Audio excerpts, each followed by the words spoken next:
ఇదేంటి? కరివేపాకు కారపొడి. కరివేపాకు కారం అండి. 80 కేజీలు మొత్తం. ఒక డ్రమ్ము 50 కేజీలు, 30 కేజీలు.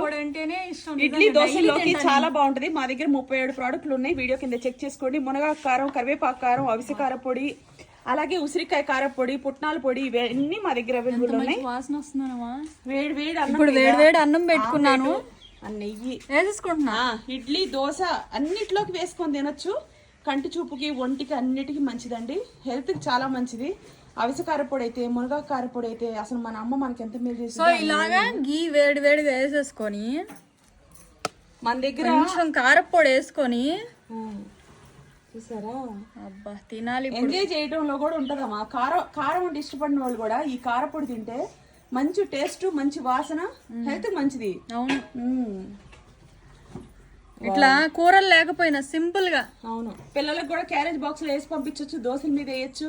ఇడ్లీ దోశలు అది వేసుకుని అంత నెయ్యి చుక్క వేసుకుంటే జుమ్మని వెళ్ళిపోద్దామా. మామూలుగా కాదు. పల్లి చట్నీ ఇవన్నీ చేయాల్సిన టైం లేని వాళ్ళకి ఈ కారపొడి ఉపయోగం అసలు. ఒకసారి మాకు చట్నీ లేకపోయినా సరే కారపొడితో దోశ తినేస్తా నేను. అవును, హెల్త్ కి మంచిది కదా. ఫస్ట్ ఏదైతే హెల్త్ కి మంచిదో, ఏదైతే మా చిన్నప్పటి నుంచి మా అమ్మ మాకు పెట్టిందో అవే నేను చేసి మీకు పంపిస్తున్నానండి. చూడండి, చక్కగా నెయ్యి వేసుకొని ఇడ్లీలో కూడానమ్మా జుమ్మని వెళ్ళిపోయింది. పిల్లలు విడిగా కరివేపాకు తినమంటే తినరు అసలు.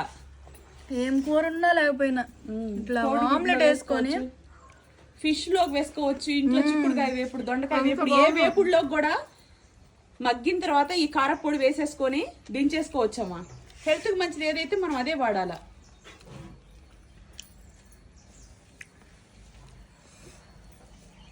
చూసారా, ఎంజాయ్ చేయటంలో మా శిరీష తర్వాతే.